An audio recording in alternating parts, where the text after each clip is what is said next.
Morning. Good morning. So, 10 Commandments. I just thought I'd start with learning the 10 Commandments. And I went online and I found this really nifty little way of learning the 10 Commandments. I'm going to teach it to you in about 3 minutes flat. Okay, so commandment number 1, you shall have no other gods before me, there is one God. Commandment number 2, you shall not bow down to an idol. Commandment number 3, Father, Son, and Holy Spirit, do not misuse the name of the Lord. Commandment number 4, keep the Sabbath, pray, and rest. Commandment number 5, honor your father and mother. Commandment number 6, do not kill or murder. Pew. Commandment number 7, there are 2 people in a marriage, not 5, do not commit adultery. Commandment number 8, in some countries they take your thumbs off for stealing. Don't lose your thumbs, don't steal. Commandment number 9, 4 is not 5, do not lie or give false testimony. And commandment number 10, don't want what somebody else has got. Isn't that easy? Whoa! I thought that was a really nifty way of learning the 10 Commandments and knowing them off by heart. So I've chosen to speak on do not testify falsely. That is, lie, withhold, or manipulate the truth against your neighbour, which we know is any person. So this is commandment number 9. So why did I pick this commandment to speak on? Well, I wanted to examine the impact of speaking about one another in a way that is not truthful. I wanted to look at what does that really do when we do that. To testify falsely or bear false witness against your neighbour is to lie about them. So I looked at this from my context first. Is this a personal subject to me? Well, yes, actually. I was a well-practiced liar when I was young. That's one of my big sins. I'm letting you in on that today. I had trouble remembering all my lies because I had so many of them, quite honestly. I had a terrifying father, and I think I started lying in order to always say what I thought he wanted to hear. I was trying to second guess him, and that was how my lying began, to try and protect myself from his anger. But of course it got me into deeper and deeper water as I lied more and more to try and cover up the other lies and patch things over, and worse it got. It really gave birth to death in my life. It was a sin that did me no good at all. So how did lying about myself and lying about others affect me? Very good question. My soul was filled with a catalogue of untruths that weighed me down, and I had no credibility in other people's eyes because they couldn't trust what I said. That was where it led. An absolute dead-end alley. You go in nowhere where nobody gives you any credibility. They won't give you a job. They won't give you the time of day. But the good news is I got born again, and slowly over time I began to love the truth. And that desire to lie just evaporated, and I began to loathe lies. I hated them. I wanted my mouth always to speak God's truth. So I got delivered from that, having seen how destructive they were. So then I want to look at how does it affect all of us, right? Is there an effect on all of us? The thing about telling untruths about our neighbour is that we involve others in it. It's now not just you. You start to draw people in to the lies that you're telling. When we misquote person 1 to person 2, we're not only putting person 1 in a bad light, we are negatively influencing person 2's opinion of person 1. Because I've now said something, they've thought, oh, really? Oh, I didn't know that. And it's actually not true. You might have just misheard something. And now you're spreading malicious gossip, effectively, and that person's opinion then begins to fall. Person 2 will also have a diminished opinion of you. Because they'll look at you and think, well, if you speak badly of them, do you do the same thing about me? So speaking badly of others, we also do ourselves and our integrity a lot of damage in the process. Everybody starts to go down in that scenario. So let's lift it. what does God say about lying? Let's go to the book of the truth and find out what is the guidance about lying according to God. Well, he starts with a very stern word. Lying lips are detestable to the Lord. Detestable. I mean, it's not just like, shouldn't do that. He hates it. He hates it. Whoever slanders his neighbour in secret, I will put to silence. Wow, watch out. He doesn't want you to do it. He doesn't want you to slander your neighbour. And eventually, he may well take action and do something that maybe moves you out of the way or silences you or something to stop you. Why does God dislike lying so much? Well, through Jesus, we know that God is the way, the truth, and the life. And people who are his represent his name. We're expected to accurately reflect his character in our lives because he lives in here. So when we lie, we misrepresent him because he's truth and then suddenly we're not. It's a misrepresentation of who he is. And when we misquote our fellow believer or accuse them of some failure or flaw, misunderstanding them, running them down, we misrepresent them. And we damage their reputation and their standing in the body. So there's actually quite a good reason why God dislikes lying. It's damaging. It's damaging. What is the effect of misquoting and accusing others? What is the effect? Well, it divides people into subgroups. Because then you start getting, I sort of side with her, and so I think I'm kind of fall on this side of the line. You start to get factions within the body because people are starting to take sides. That's what misquoting and accusation can do. It destroys relationships, which is what I saw happen, and it creates disunity in the church. I can see why God detests it, really detests it. So if misquoting, misunderstanding, and then misrepresenting fellow believers by speaking these untruths to others about them, if it leads to division, destruction, and disunity, whose work has just been achieved? The work of God or the work of the enemy of God? It's very easy to pick up the enemy's weapons and start doing his work for him. It's just a moment and you've done it.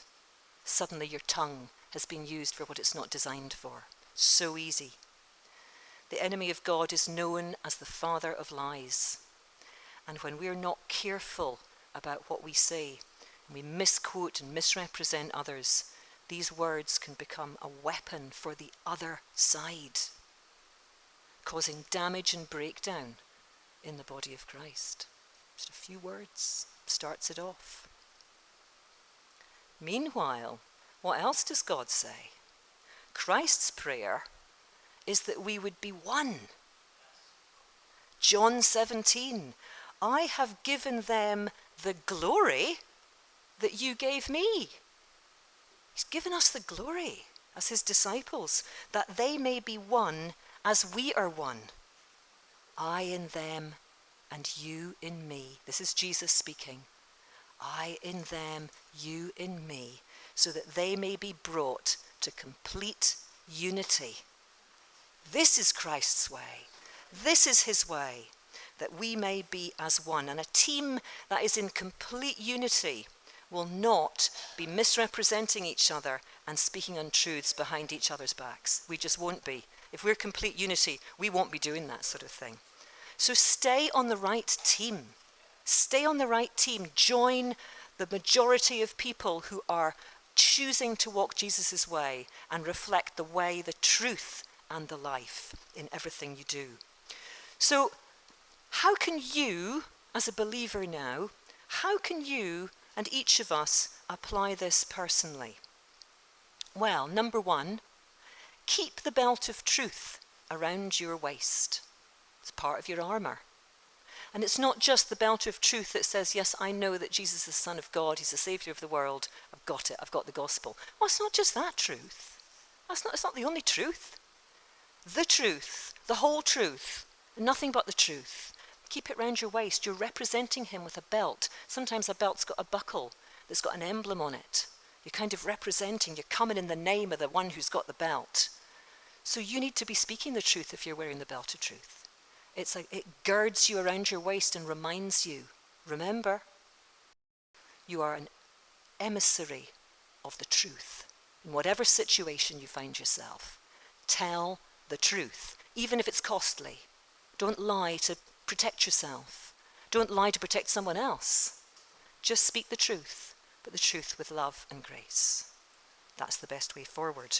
So that's number one. It means that you live it, you walk in it, you represent it, and you speak it. The truth of God. And Jesus was very careful with his words. I find Jesus to be quite reserved with his words. He did preach a lot, but quite often when he answered someone's question, he was quite circumspect. He would answer carefully and slowly. He'd think about it maybe before he answered. And we can do that. We can be like that. We can say, just give me a minute to think about that. That's okay. Give yourself some time to think, what am I going to say here? This is an awkward one. How can I tell the truth without making this situation worse?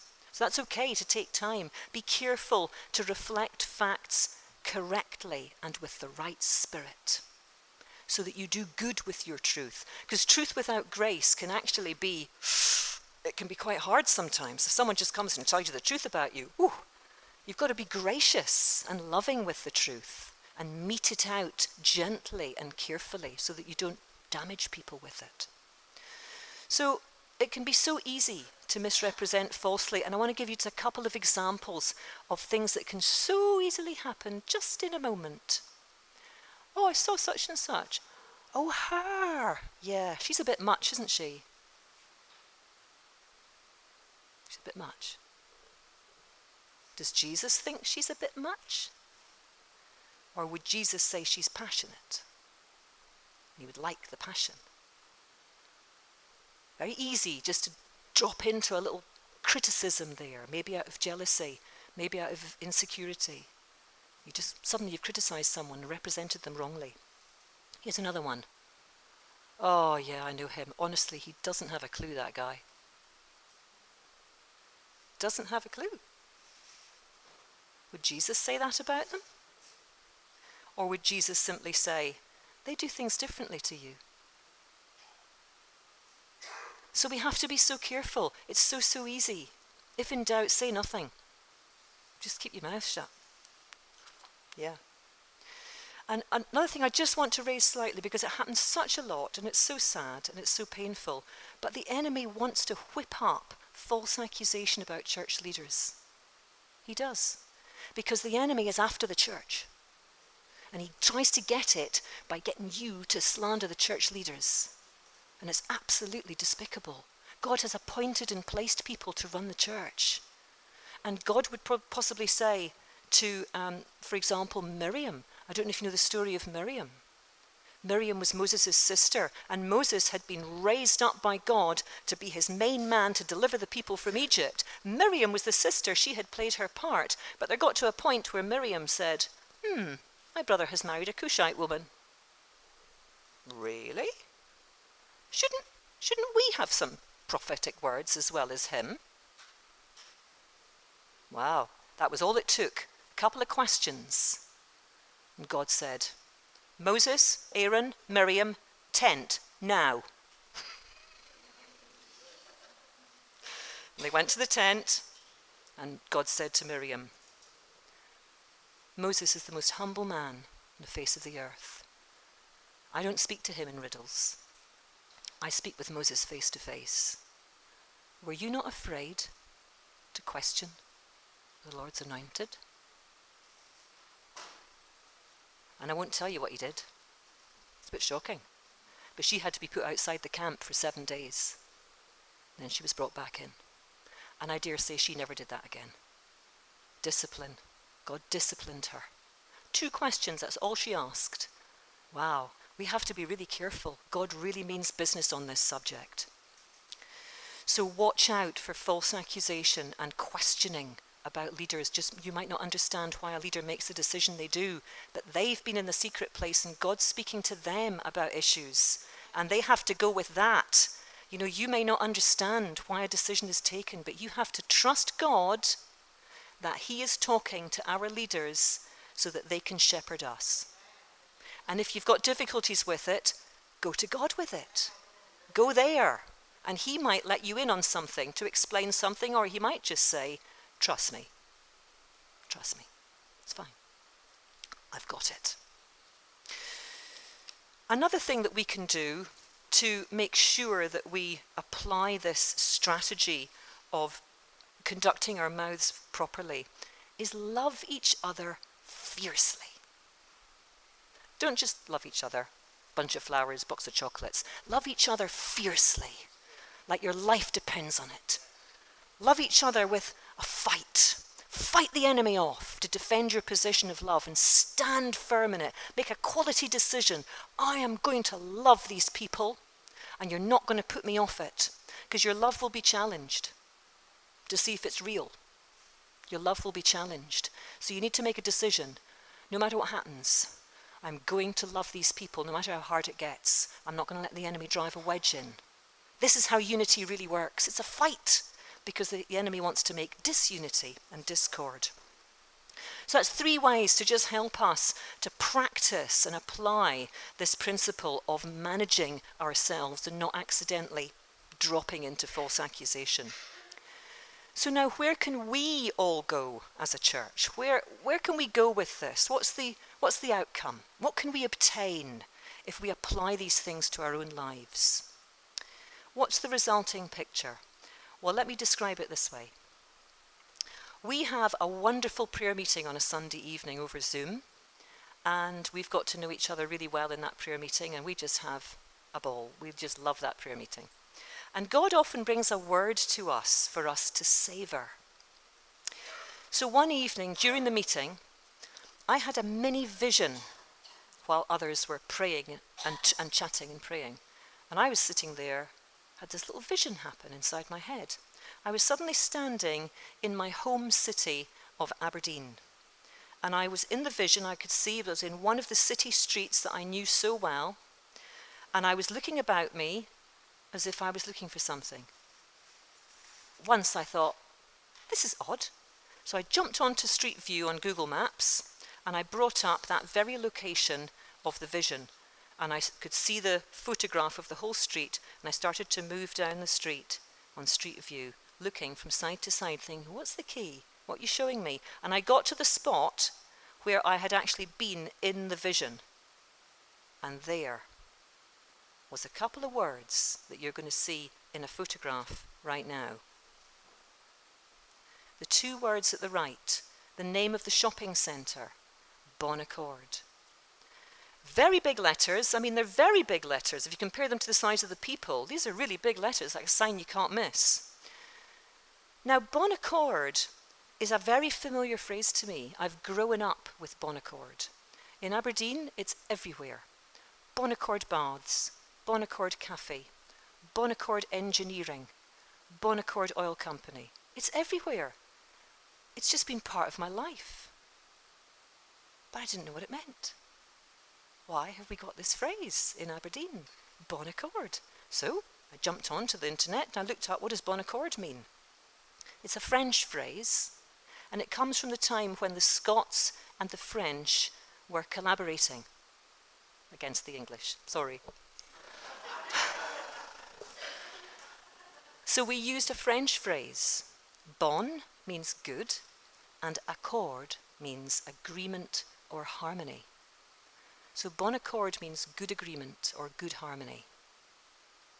It conveys a sense of mutual understanding, unity or cooperative agreement between individuals or groups. Wow, I've grown up under this banner in my city that says, good agreement. I really quite like that.